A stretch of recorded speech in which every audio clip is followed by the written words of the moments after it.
Back in the early 80s, I lived in a farmhouse that had been converted into an upper and lower apartment.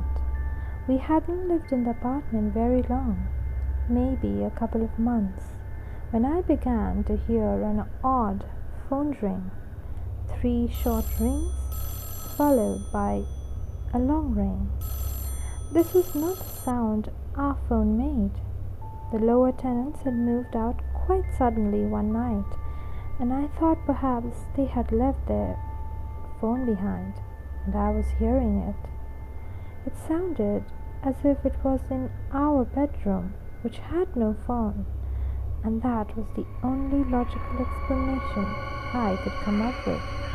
Unfortunately, when the landlords came around to check on the now empty apartment, no phone was found, nor anything else to explain this odd ring.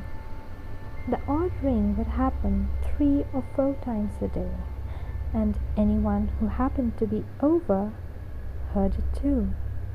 So at least I knew I wasn't totally nuts.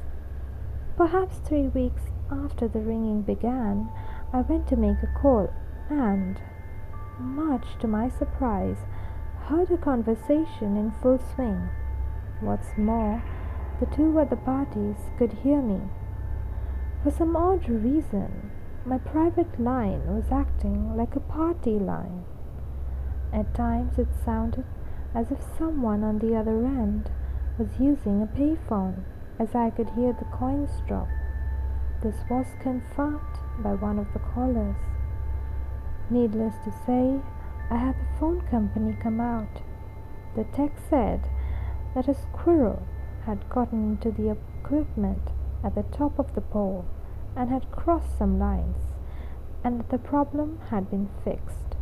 I nodded, not really understanding how a squirrel had crossed lines. I then started to ask him about the odd phone ring I could hear.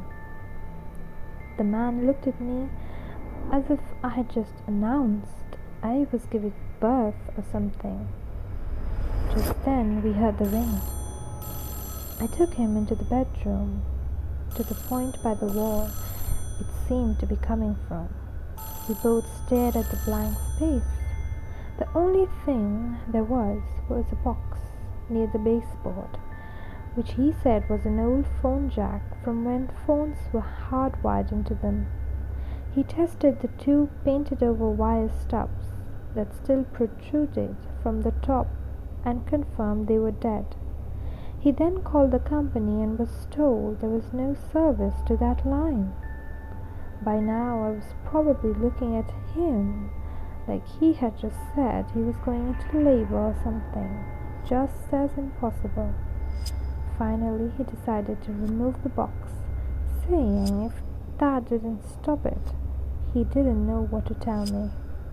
I never did hear the phone again after that, but I can't help wondering who was trying to call.